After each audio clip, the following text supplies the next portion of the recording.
जलसा में औरत आई बयान सुनने के लिए, दस्तारबंदी का जलसा चल रहा था, तो सबके सर पर बड़ी बड़ी दस्तार बांधी गई, बड़ी बड़ी दस्तार बांधी गई। वो औरत जो देख रही थी, स्क्रीन पर देख रही थी, प्रोजेक्टर पर देख रही थी, उसके दिल में शौक हुआ, काश के मेरा बेटा भी हाफिज होता। बेटा था ही नहीं। काश के मेरा बाप हाफिज होता, बाप मर गया था। काश के मेरा भाई हाफिज होता, भाई था ही नहीं।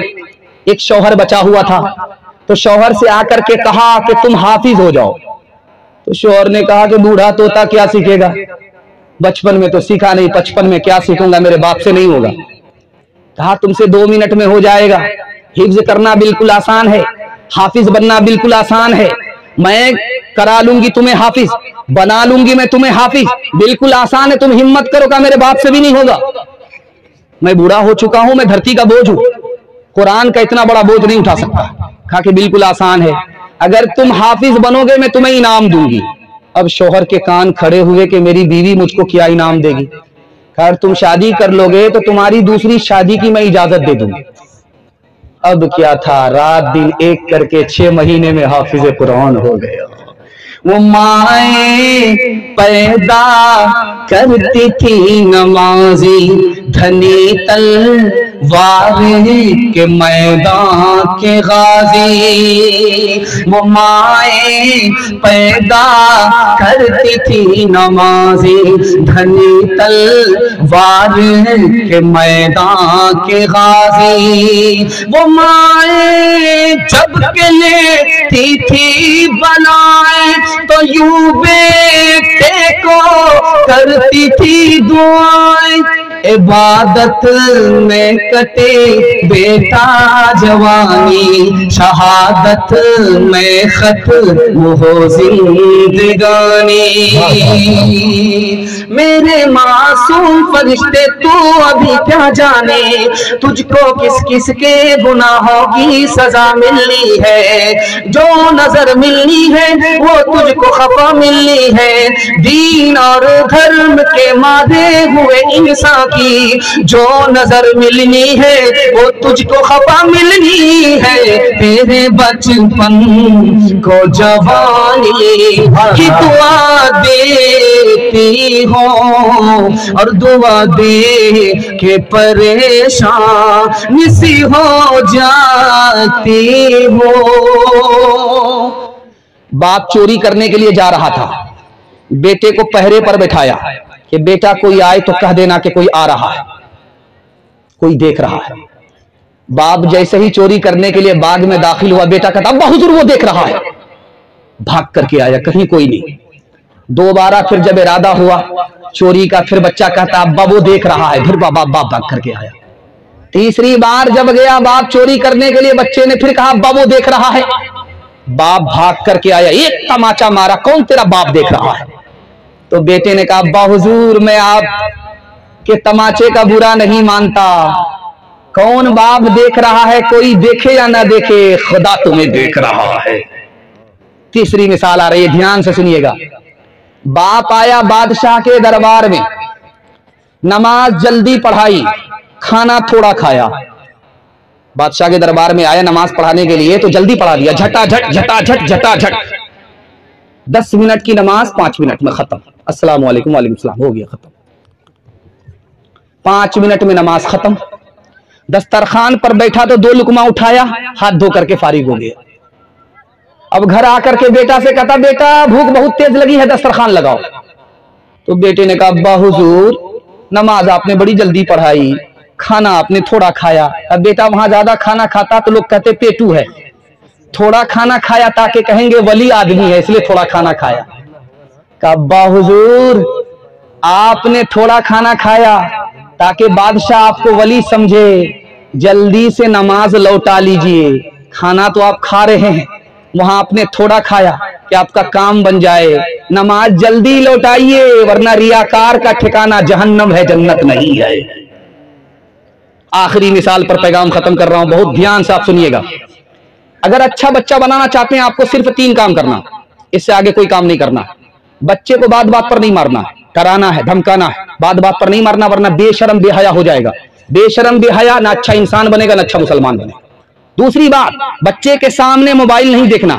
बच्चा घर से बाहर निकल जाए, मोबाइल निकालिए, देखिए। बच्चा घर के अंदर रहे, मोबाइल छोड़ दीजिए। बाप ड्राइवर, बेटा खलासी, गाड़ी का नंबर 786। तीसरी बात को याद रखिए, जब बच्चा घर के अंदर मौजूद रहे तो मियां बीवी झगड़ा मत कीजिएगा। जब बच्चा घर से बाहर जाए तो कुर्सी फोड़ दीजिए, बर्तन तोड़ दीजिए, तोड़ फोड़ जितना करना है करते रहिए। लेकिन जब बच्चा घर के अंदर मौजूद रहे, आपको झगड़ा नहीं करना। जानते कितना बड़ा नुकसान होगा? जब माँ बाप के झगड़े को बच्चे देखते हैं तो माँ बाप को निगाह से गिरा देते हैं, ना जवानी में कदर करते हैं, ना बुढ़ापे में इज्जत देते हैं। लम्हे की खता होती है, सदियों की सजा होती है। इंशाअल्लाह बच्चे की तालीम पर मेहनत होगी, बेटी वाले से कीमत चुकाएंगे। हाथ उठाइए।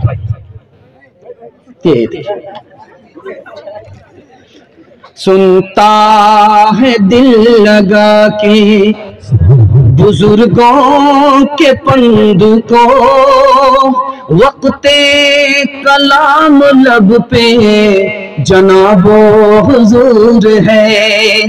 कसबे कमाल की है शबो रोज उसको धुन, इल्मो हुनर के शौक का दिल में गुफूर है। कसबे कमाल की है शबो रोज उसको धुन, इल्मो हुनर के शौक का दिल में गुफूर है। लेकिन जो इन सिफात का मुतलक नहीं पता, और फिर भी है खुशी तो खुशी का कसूर है। बच्चों के हवाले से पैगाम मुकम्मल हो गया। कुरान के हवाले से आपको पैगाम दे रहा हूं। उसके बाद जवान का एक पैगाम आएगा। जलसा मेरे हिस्से का निकल रहा है, सिर्फ 5 मिनट का जलसा है। आप लोग सो करके सुनेंगे, हाथ उठा दीजिए इंशाअल्लाह। इसमें भी जरूर कोई ना कोई हाथ उठाएंगे। ये देखिए,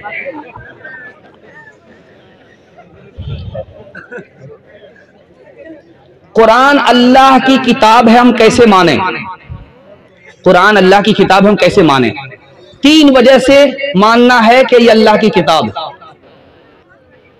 अगर आपको शक है कि अल्लाह की किताब नहीं है तो कॉपी करके दिखाइए। कॉपी दिखा ही नहीं सकता कोई। अल्लाह की किताब है, ये कैसे माने? पेशिन गोई अल्लाह ने कर दी कि कुरान अल्लाह का उजाला है, इसको कोई बुझा नहीं सकता। 1400 साल से लोग मेहनत कर रहे हैं, लेकिन कुरान के नूर को मिटा नहीं सके। तीसरी बात, ये अल्लाह की किताब है कैसे माने? जिस वक्त कुरान नाजिल हो रहा था उस वक्त साइंस नहीं थी, टेक्नोलॉजी नहीं थी। लेकिन आज टेक्नोलॉजी है, साइंस है। साइंस कुरान की बात को गलत साबित कर ही नहीं सकती। याद रखिए, साइंस में है जहां पानी वहां जिंदगानी। साइंस में है जहां पानी वहां जिंदगानी। आज साइंस कह रही है जहां पानी वहां जिंदगानी। कुरान ने 1400 साल पहले कर दिया कि मैंने हर चीज को पानी से जिंदगी बख्शी है। आज साइंस कह रही है कि सूरज और चांद में जो रिश्ता है माँ बेटे का, जैसे माँ और बेटे का रिश्ता होता है, माँ दूध पिलाती है, बेटा दूध पीता है, उसी तरह चांद और सूरज का रिश्ता है। सूरज माँ है, उससे रोशनी मिलती है चांद को, चांद बेटा है।